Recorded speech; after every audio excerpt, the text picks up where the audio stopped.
अध्याय 4। चाबियों का रखवाला। भड़ाम! किसी ने दोबारा दरवाजा खटखटाया। डडली चौंक कर जागा। बम कहाँ फटा? उसने मूर्खों की तरह पूछा।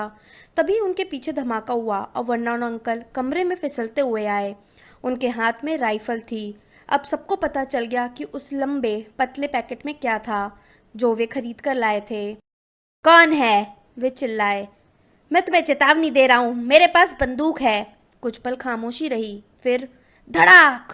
दरवाजे को इतनी ताकत से धक्का दिया गया कि उसके कब्जे उखड़ गए और जब दरवाज़ा ज़मीन पर गिरा तो उसकी आवाज़ ने कान के पर्दे हिला दिए। दरवाजे की चौखट पर एक भीमकाय आदमी खड़ा था। लंबे खिचड़ी बालों और जंगली उलझी दाढ़ी की वजह से उसका चेहरा लगभग पूरी तरह से छुप गया था, परंतु उसकी आंखें काले बीटल की तरह उसके बालों के बीच से चमक रही थीं। भीमकाय आदमी को झोपड़ी में घुसने के लिए अपने शरीर को सिकोड़ना पड़ा और अंदर आते समय वह झुक गया ताकि उसका सिर छत से न टकरा जाए। उसने झुककर दरवाज़ा उठाया और उसे आसानी से दोबारा चौखट में लगा दिया। बाहर से आ रही तूफान की आवाज़ अब थोड़ी कम हो गई। वह मुड़कर उन लोगों को देखने लगा। कोई एक कप चाय पिलाएगा? सफ़र आसान नहीं था। उसने सोफे की तरफ कदम बढ़ाए जहां डडली दहशत के मारे जमा बैठा था। मोटे थुलथुल, दूर हट! अजनबी ने कहा। डडली ने चूं चूं जैसी आवाज़ निकाली और अपनी माँ के पीछे छुपने के लिए दौड़ लगा दी, जो डरी हुई और सहमी सी वर्नॉन अंकल के पीछे दुबकी हुई थी। और ये रहा हैरी, भीमकाय आदमी ने कहा। हैरी ने उस खूंखार, जंगली, धुंधले चेहरे को देखा। भीमकाय आदमी की बीटल जैसी चमकती आंखें मुस्कुरा रही थी। हैरी, हमने तुम्हें तब से नहीं देखा जब तुम बहुत छोटे थे, भीमकाय आदमी ने कहा। तुम काफ़ी हद तक अपने डैडी की तरह दिखते हो, परंतु तुम्हारी आंखें बिल्कुल तुम्हारी मम्मी की जैसी हैं। वर्नॉन अंकल के मुंह से एक अजीब सी खरखराती आवाज़ निकली। मैं कह देता हूँ आप तत्काल यहाँ से चले जाएं, सर, उन्होंने कहा। आप जबरदस्ती घुस आए हैं, आपको ऐसा नहीं करना चाहिए। अपना मुंह बंद रखो डसली डरपोक कहीं के, भीमकाय आदमी ने कहा। उसने सोफे के पिछले हिस्से की तरफ हाथ बढ़ाया। वर्नॉन अंकल के हाथ से बंदूक छीन कर उसे इतनी आसानी से मोड़ दिया जैसे वह रबड़ की बनी हो और फिर उसे कमरे के कोने में फेंक दिया। वर्नॉन अंकल ने एक और अजीब सी आवाज़ निकाली, जैसे किसी चूहे पर पैर रख दिया गया हो। भीमकाय आदमी ने डसली परिवार की तरफ पीट करते हुए कहा। हैप्पी बर्थडे हैरी, हम तुम्हारे लिए कुछ लाए हैं। शायद रास्ते में कहीं हम इसके ऊपर बैठ गए होंगे, पर लगता है इसका स्वाद अच्छा ही होगा। अपने काले ओवरकोट की अंदर वाली जेब से उसने थोड़ा दबा हुआ पैकेट निकाला। हैरी ने कांपते हाथों से उसे खोला। अंदर एक बड़ा चिपचिपा चॉकलेट केक था जिस पर हरी चाशनी में लिखा था, हैप्पी बर्थडे हैरी। हैरी ने भीमकाय आदमी की तरफ देखा। वो कहना चाहता था धन्यवाद, परंतु यह शब्द मुंह तक आते आते गुम हो गए और उसके मुंह से धन्यवाद के बजाय यह निकला, आप कौन हैं? भीमकाय आदमी हंसा। सही बात है, हमने अपना परिचय तो दिया ही नहीं।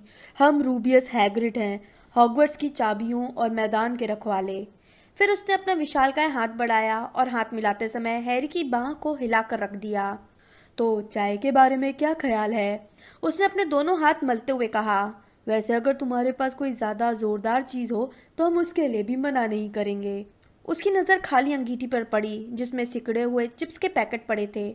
उसने नाक भौं सिकोड़ी, फिर वह अंगीठी पर झुका। वे लोग यह तो नहीं देख पाए कि उसने क्या किया, परंतु जब वह एक पल बाद हटा तो वहाँ पर आग की तेज लपटें धधक रही थीं। आग की वजह से सीली पड़ी झोपड़ी में लहराती हुई रोशनी भर गई और हैरी को ऐसा महसूस हुआ जैसे वह गर्म पानी के टब में बैठ गया हो। भीमकाय आदमी एक बार फिर सोफे पर बैठ गया जो उसके वजन से दबा जा रहा था। वो अपने कोट की जेबों से ढेर सारा सामान निकालने में लगा था। तांबे की केतली, कबाब का दबा हुआ पैकेट, पोकर, चाय की पतीली, लकड़ी के कई मग और एक गहरे रंग की बोतल जिसमें से उसने चाय बनाने के पहले एक घूंट पिया। जल्दी ही भुन रहे कबाबों की आवाज़ और खुशबू झोपड़ी में भर गई। जब भीमकाय आदमी काम कर रहा था तो सब चुपचाप रहे, परंतु जब उसने 6 मोटे रसदार हल्के भुने कबाब पोकर से बाहर निकाले तो डडली थोड़ा छटपटाया। वर्नॉन अंकल ने तेजी से कहा, डडली, उसकी दी कोई चीज़ मत छूना। भीमकाय आदमी ने ठहाका लगाया। तुम्हारे मोटे थुलथुल बेटे को और मोटा करने की कोई ज़रूरत नहीं है डसली, चिंता मत करो। उसने हैरी को कबाब दिए जो इतना भूखा था कि उसे लगा जैसे उसने इतनी अच्छी चीज़ पहले कभी नहीं खाई थी, पर अब भी वह अपनी आंखें भीमकाय आदमी पर से हटा नहीं पा रहा था। आखिरकार जब किसी ने कुछ नहीं बताया तो उसने आगे कहा, माफ कीजिए, परंतु मैं अब भी सचमुच नहीं जानता कि आप कौन हैं। भीमकाय आदमी ने चाय का एक घूंट लिया और हथेली के पिछले हिस्से से अपना मुंह पोंछा। हमें हैग्रिड कहो, उसने कहा। सभी हमें इसी नाम से बुलाते हैं, और जैसा कि हम पहले ही बता चुके हैं, हम हॉगवर्ट्स में चाबियों के रखवाले हैं। वैसे तुम हॉगवर्ट्स के बारे में तो सब कुछ जानते ही होगे। अरे नहीं, हैरी बोला। हैग्रिड को जैसे सांप सूंघ गया। सॉरी, हैरी ने तत्काल कहा। सॉरी? हैग्रिड गरजा और डसली परिवार को घूरने लगा, जो छायाओं के पीछे छुपे थे। सॉरी तुम्हें नहीं, उन्हें कहना चाहिए। हम जानते थे कि तुम्हें चिट्ठियां नहीं मिल रही थी, परंतु हमने यह कभी नहीं सोचा कि तुमने हॉगवर्ट्स का नाम भी नहीं सुना होगा। कसम से, क्या तुमने कभी नहीं सोचा कि तुम्हारी मम्मी डैडी ने यह सब कहाँ सीखा? क्या सीखा? हैरी ने पूछा। क्या सीखा? हैग्रिड गरजा। जरा एक मिनट ठहरो। वह उछलकर खड़ा हो गया। हैग्रिड गुस्से में पूरी झोपड़ी के आकार का लग रहा था। डसली परिवार दीवार से चिपककर दुबका खड़ा था। क्या इसका यह मतलब है? वो डसली पति पत्नी की तरफ देखकर घुर्राया कि यह बच्चा किसी भी चीज के बारे में कुछ भी नहीं जानता। हैरी को लगा कि अब बात हद से आगे बढ़ गई है। वह स्कूल जाता था और उसके नंबर भी बुरे नहीं आते थे। मैं कुछ चीजें जानता हूँ, उसने कहा। देखिए, मैं गणित वगैरह अच्छे से कर सकता हूँ। परंतु हैग्रिड ने अपना हाथ हवा में लहराया और कहा, मेरा मतलब है हमारी दुनिया के बारे में। तुम्हारी दुनिया, हमारी दुनिया, तुम्हारे मम्मी डैडी की दुनिया। कौन सी दुनिया? ऐसा लग रहा था जैसे हैग्रिड किसी बम की तरह बस फटने वाला था। डर्सली! वह गरजा। वह डॉन अंकल का चेहरा बहुत पीला पड़ गया और वे फुसफुसा कर काएं काएं जैसे कुछ बोले। हैग्रिड हैरी को हैरानी से घूर रहा था। परंतु तुम्हें अपने मम्मी डैडी के बारे में पता होना चाहिए, उसने कहा। हमारा मतलब है वे लोग मशहूर हैं, तुम भी मशहूर हो। क्या? मेरे मम्मी डैडी मशहूर हैं? क्या सचमुच? तुम्हें नहीं पता? तुम्हें नहीं पता? हैग्रिड ने अपने बालों में उंगलियां फिराई और हक्का बक्का होकर हैरी को घूरने लगा। तुम्हें सचमुच नहीं पता कि तुम क्या हो? उसने अंत में पूछा। मन्नान अंकल की आवाज अचानक वापस लौट आई। रुक जाइए, उन्होंने आदेश दिया। यहीं पर रुक जाइए सर। मैं आपको मना करता हूँ कि आप इस लड़के को कुछ भी न बताएं। वर्नॉन डसली से ज्यादा बहादुर आदमी भी हैग्रिड की गुस्से भरी निगाह से दहल जाता। जब हैग्रिड बोला तो उसका हर शब्द गुस्से के मारे थरथरा रहा था। तुमने उसे कुछ भी नहीं बताया? तुमने उसे कभी नहीं बताया कि उस चिट्ठी में क्या था जो डंबलडोर उसके लिए छोड़ गए थे?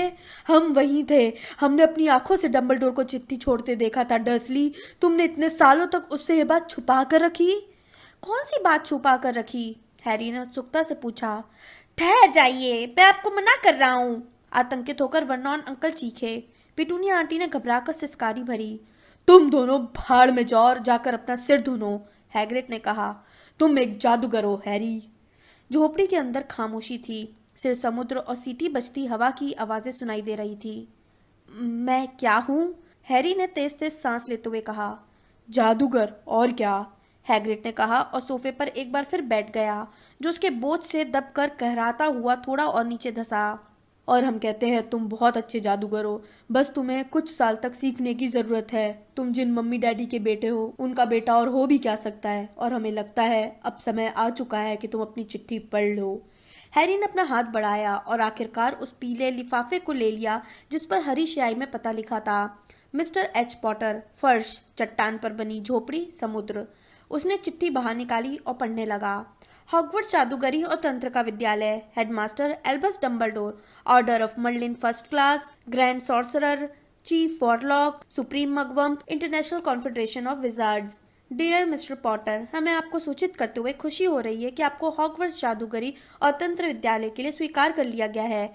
आवश्यक किताबों और उपकरणों की सूची साथ में लगी है। स्कूल 1 सितंबर से शुरू होगा। हम 31 जुलाई तक आपके उल्लू आने का इंतजार करेंगे। आपकी मिनर्वा मैगोनिकल, डिप्टी हेडमिस्ट्रेस।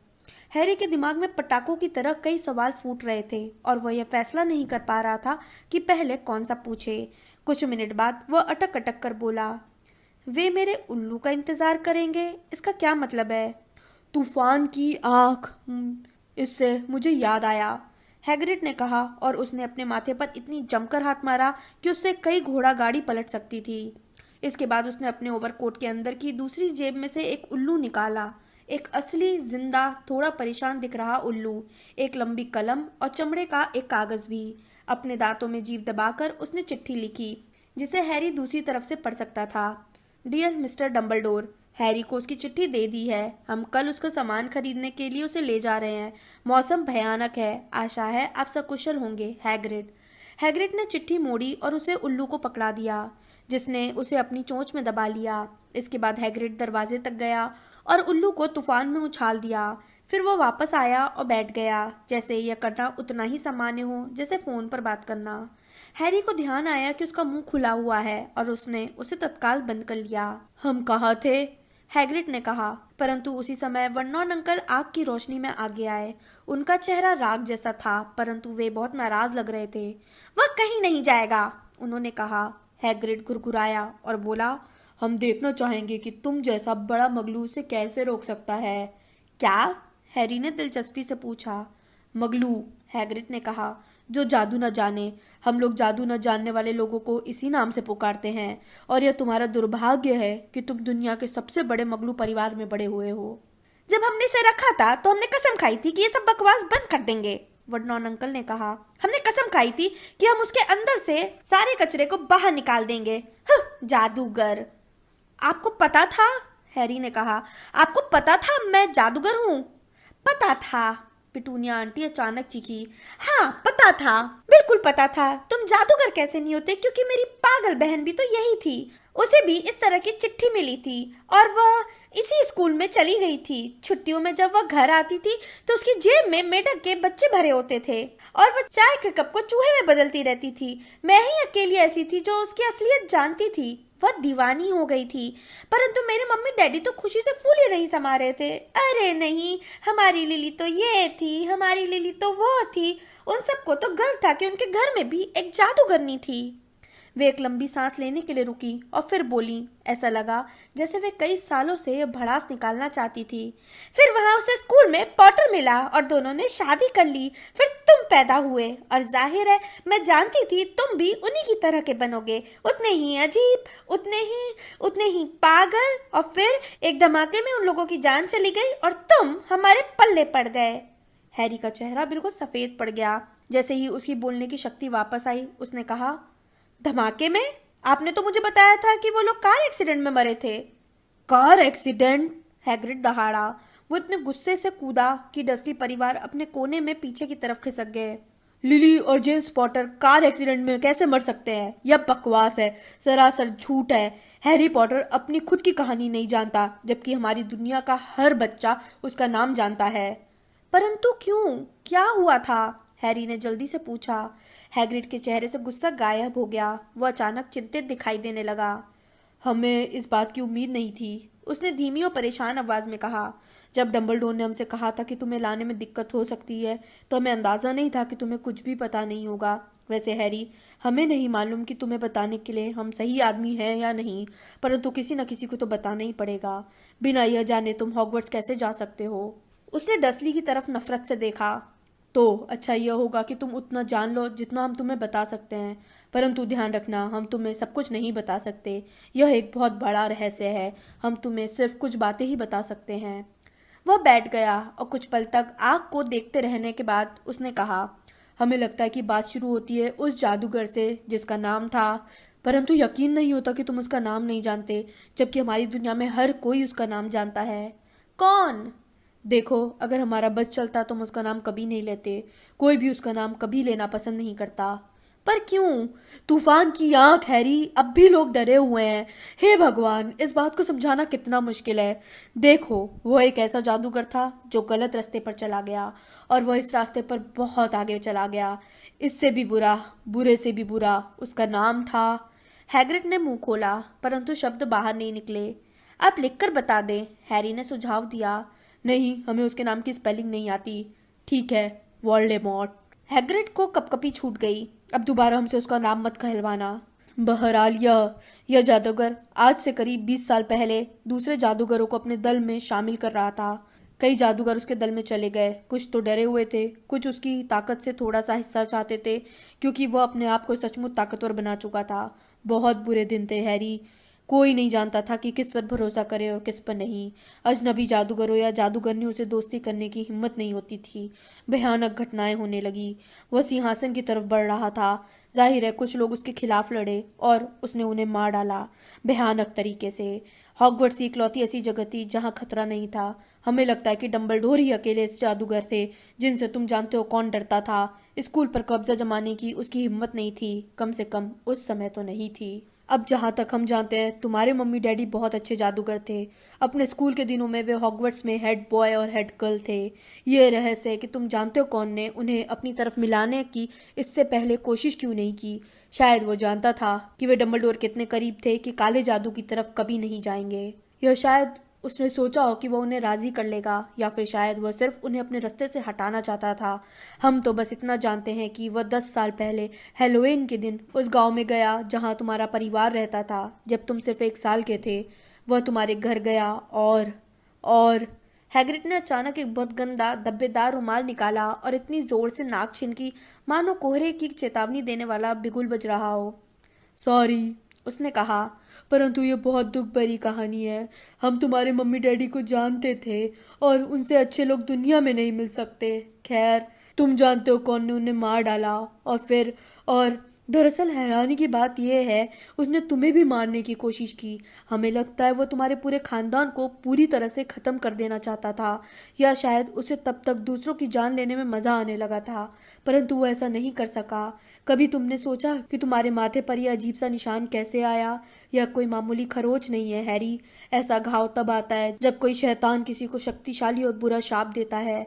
तुम्हारे मम्मी डैडी और घर को तो उसने पहले ही मिटा दिया था, परंतु उसका जादू तुम पर नहीं चल पाया हैरी, और इसलिए तुम मशहूर हो। उसने जिन लोगों को मारने का फैसला किया उसमें आज तक एक भी नहीं जिंदा बचा, कोई भी नहीं सिवाय तुम्हारे। और उसने अपने ज़माने के बड़े बड़े जादूगरों को मार डाला। मैकिनॉस, बोन्स, प्रिवेट्स, तुम तो छोटे से बच्चे थे और फिर भी तुम जिंदा बच गए। हैरी के दिमाग में बहुत दर्दनाक विचार आ रहे थे। जब हैग्रिड की कहानी खत्म हुई तो एक बार फिर हैरी ने हरी रोशनी की चकाचौंध दिखी और उसे वह पहले से भी ज्यादा साफ दिखी। अब उसे कुछ याद भी आया। जीवन में पहली बार एक तेज, भावहीन, क्रूर हंसी। हैग्रिड उसे दुख भरी निगाहों से देख रहा था। तबाह हो चुके घर में से तुम्हें हम खुद निकाल कर लाए थे, डंबलडोर के कहने पर। फिर हम तुम्हें इन लोगों के पास लाए। बकवास बहुत हो चुकी, वर्नॉन अंकल ने कहा। हैरी उछल पड़ा। वह लगभग भूल ही गया था कि डर्सली परिवार भी वहां पर था। निश्चित रूप से ऐसा लग रहा था जैसे वर्नॉन अंकल की हिम्मत वापस लौट आई थी। वे हैग्रिड को खा जाने वाली नजरों से देख रहे थे और उनकी मुट्ठी तनी हुई थी। अब कान खोल कर सुन लो लड़के, उन्होंने गुस्से से कहा। मैं मानता हूँ कि तुम थोड़े अजीब हो, परंतु इतने अजीब भी नहीं कि जमकर पिटाई करने से तुम्हारा इलाज ना हो सके। और जहाँ तक तुम्हारे माता पिता के बारे में कही गई बातों का सवाल है, तो ये सच है कि वे जादूगर थे। मैं इस बात से इनकार नहीं करता, पर मुझे लगता है कि दुनिया उनके बिना ज्यादा अच्छी तरह चल रही है। उन्हें वही मिला जो उन्हें मिलना चाहिए था। इन जादूगरों से घुलने मिलने का नतीजा यही होता है। मुझे ऐसी ही उम्मीद थी। हमेशा जानता था कि उनका अंत बुरा ही होगा। परंतु उसी पल हैग्रिड सोफे से उछला और उसने अपनी कोट के अंदर से एक टूटी फूटी गुलाबी छतरी निकाली। इसे वर्नॉन अंकल पर तलवार की तरह तानते हुए उसने कहा, हम तुम्हें चेतावनी दे रहे हैं डर्सली, हम तुम्हें चेतावनी दे रहे हैं। आगे एक भी शब्द कहा तो। दाढ़ी वाले भीमकाय आदमी के हाथ में छतरी की नोक भाले की तरह दिख रही थी। घायल होने के खतरे को देखते हुए वर्नॉन अंकल की हिम्मत एक बार फिर जवाब दे गई। वे दीवार से पूरी तरह टिक गए और खामोश हो गए। अब ठीक है, हैग्रिड ने कहा, जो गहरी सांस लेते हुए एक बार फिर सोफे पर बैठ गया, और इस बार सोफा इतना धंस गया कि फर्श से जा लगा। इस बीच हैरी को बहुत से सवाल पूछने थे, सैकड़ों सवाल। परंतु सॉरी, मेरा मतलब है तुम जानते हो कौन का क्या हुआ? अच्छा सवाल है हैरी। गायब हो गया, खत्म हो गया उसी रात को जिस रात को उसने तुम्हें मारने की कोशिश की थी। इस वजह से तुम और भी ज्यादा मशहूर हो गए। यही तो सबसे बड़ा रहस्य है। देखो, वो दिनों दिन ज्यादा ताकतवर होता जा रहा था। फिर वह क्यों चला गया? कुछ लोग कहते हैं कि वह मर गया। हमें लगता है यह बेकार की बात है। हमें नहीं लगता उसमें इतनी इंसानियत थी कि वो मर जाता। कुछ लोग कहते हैं कि वह अब भी कहीं पर है और अपना समय काट रहा है, परंतु हमें इस पर भी विश्वास नहीं है। जो लोग उसकी तरफ थे अब वह हमारी तरफ लौट आए हैं। कुछ तो जैसे लंबे समय तक बेहोश रहने के बाद होश में आए। अगर वह वापस आ रहा होता तो हमें नहीं लगता कि यह लोग लौटकर हमारी तरफ आ सकते थे। हम में से ज़्यादातर लोगों का मानना है कि वह अब भी कहीं पर है, परंतु उसकी शक्तियाँ चली गई हैं। वो इतना कमज़ोर हो गया है कि अब कुछ नहीं कर सकता, क्योंकि तुम्हारे पास ऐसी कोई चीज़ थी हैरी जिसने उसे ख़त्म कर दिया था। उस रात को ऐसा कुछ हुआ था जिसकी उसे कतई उम्मीद नहीं थी। हम नहीं जानते कि वह क्या था, कोई भी नहीं जानता, परंतु तुम्हारे अंदर कोई ऐसी चीज़ थी जिसने उसकी गिल्लियाँ बिखेर दी। हैग्रिड की आंखों में हैरी के प्रति प्रेम और सम्मान का भाव झलक रहा था, परंतु हैरी खुशी और गर्व का अनुभव करने के बजाय सोच रहा था कि कहीं कोई भयानक गलती हुई है। जादूगर और वह, ये कैसे संभव हो सकता था? जिंदगी भर वो डडली से मार खाता रहा, पिटूनिया आंटी और वर्नॉन अंकल की दहशत में रहा। अगर वो सचमुच जादूगर होता तो जब वे लोग उसे अलमारी में बंद रखते थे तो वे मस्सेदार मेढक में क्यों नहीं बदल जाते थे? अगर उसने कभी दुनिया के सबसे बड़े जादूगर को पछाड़ दिया था तो फिर डडली उसे हमेशा फुटबॉल की तरह किक कैसे मारता था? हैग्रिड, उसने धीमे से कहा, मुझे लगता है आपको कोई गलत फहमी हुई है। मुझे नहीं लगता कि मैं जादूगर हो सकता हूँ। उसे यह देखकर हैरानी हुई कि हैग्रिड हंस रहा था। जादूगर नहीं हो? अच्छा, जब तुम नाराज या डरे होते हो तो क्या कभी तुम्हारे साथ कुछ अजीब घटनाएं हुई हैं? हैरी ने आग की तरफ देखा। अगर इस तरह से सोचा जाए तो हर वह अजीब चीज जिससे उसके अंकल आंटी उससे बुरी तरह नाराज हुए थे तब हुई थी जब हैरी या तो डरा हुआ था या फिर गुस्से में था। जब डडली का गैंग उसका पीछा कर रहा था तो न जाने कैसे वह उन लोगों की पहुंच से दूर चला गया था। जब वो बेहुदा कटिंग के बाद स्कूल जाने से डर रहा था तो उसके बाल अपने आप बढ़ गए थे। और आखिरी बार जब डडली ने उसे मारा था तो क्या उसने बदला नहीं ले लिया था? हालांकि उसे यह पता नहीं था कि वह ऐसा कर रहा था। क्या उसने उस सांप को नहीं छोड़ा था? हैरी ने हैग्रिड की तरफ मुस्कुराते हुए देखा और हैग्रिड पहले से ही उसे देखकर मुस्कान बिखेर रहा था। देखा, हैग्रिड ने कहा, हैरी पॉटर जादूगर कैसे नहीं है? तुम जरा सा ठहरो तो सही, तुम हॉगवर्ट्स में मशहूर हो जाओगे। परंतु वर्नॉन अंकल बिना लड़े हार मानने वाले नहीं थे। मैंने पहले ही बता दिया है कि वह नहीं जाएगा, उन्होंने फुफकारते हुए कहा। वह स्टोन वॉल हाई स्कूल में पढ़ने जा रहा है और इसके लिए उसे हमारा एहसान मानना चाहिए। हमने वे चिट्ठियां पढ़ी हैं और उसे बहुत सी वाहियात चीजें चाहिए, जादू मंत्र की किताबें, जादुई छड़ी और पता नहीं क्या। अगर वो जाना चाहता है तो तुम्हारे जैसा बड़ा मगलू भी उसे नहीं रोक सकता, हैग्रिड गुर्राया। लिली और जेम्स का बेटा और हॉगवर्ट्स ना जाए? तुम पागल हो गए हो? उसका नाम तो वहां उसी दिन लिखा गया था जब वह पैदा हुआ था। वो दुनिया में जादूगरी और तंत्र के सबसे अच्छे स्कूल में जाएगा। 7 साल वहां रहने के बाद वह खुद को पहचान नहीं पाएगा। वो अपनी तरह के बच्चों के साथ रहेगा जो यहाँ से बहुत अच्छा रहेगा, और वो हॉगवर्ट्स के महानतम हेडमास्टर एल्बस डम्बलडोर की देखरेख में जादू सीखेगा। इसे जादू करतब सिखाने के लिए मैं किसी सन की बुड्ढे को पैसे नहीं देने वाला, वर्नॉन अंकल सीखे, परंतु अब उन्होंने हद पार कर ली थी।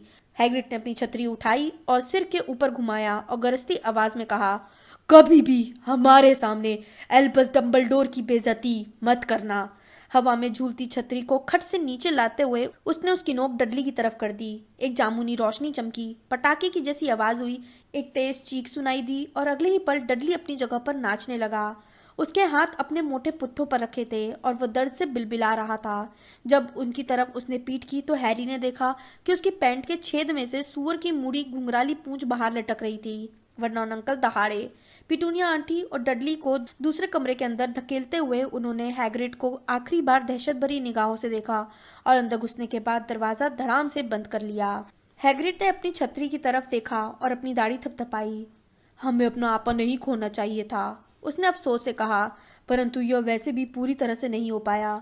हम उसे सूअर में बदलना चाहते थे, परंतु हमें लगता है वो पहले से ही इतना सूअर जैसा था कि उसमें ज्यादा कुछ बदलाव नहीं आ सकता था। उसने अपनी घनी बाहों के नीचे से हैरी को कनखियों से देखा। वैसे अच्छा होगा अगर तुम हॉगवर्ट्स में बात किसी को न बताओ, उसने कहा। सच कहे तो हमें जादू करने की मनाही है। हमें थोड़ा बहुत जादू करने की छूट दी गई है ताकि हम तुम्हारा पीछा कर सके और तुम तक चिट्ठियां पहुंचा सके। यह भी एक कारण है जिस वजह से हम यह काम करने के लिए उतावले थे। आपको जादू करने की इजाजत क्यों नहीं है? हैरी ने पूछा। वह ऐसा है, सच तो यह है कि कभी हम भी हॉगवर्ट्स में थे, परंतु हमें वहां से निकाल दिया गया। हमारे तीसरे साल में उन्होंने हमारी जादुई छड़ी के 2 टुकड़े कर दिए, परंतु डम्बलडोर ने हमें वहां पर रखवाले के रूप में रहने दिया। डम्बलडोर महान है। आपको वहां से क्यों निकाला गया? अब बहुत देर हो चुकी है, कल हमें बहुत सा काम करना है, हैग्रिड ने जोर से कहा। कल शहर जाना है और तुम्हारी किताबें और बाकी का सामान लेना है। उसने अपना मोटा काला कोट उतारा और हैरी की तरफ उछाल दिया। तुम इसे ओढ़ कर सो सकते हो, उसने कहा। अगर ये थोड़ा हिले डुले तो परेशान मत होना। मुझे लगता है किसी जेब में एक दो चुईयाँ होंगी।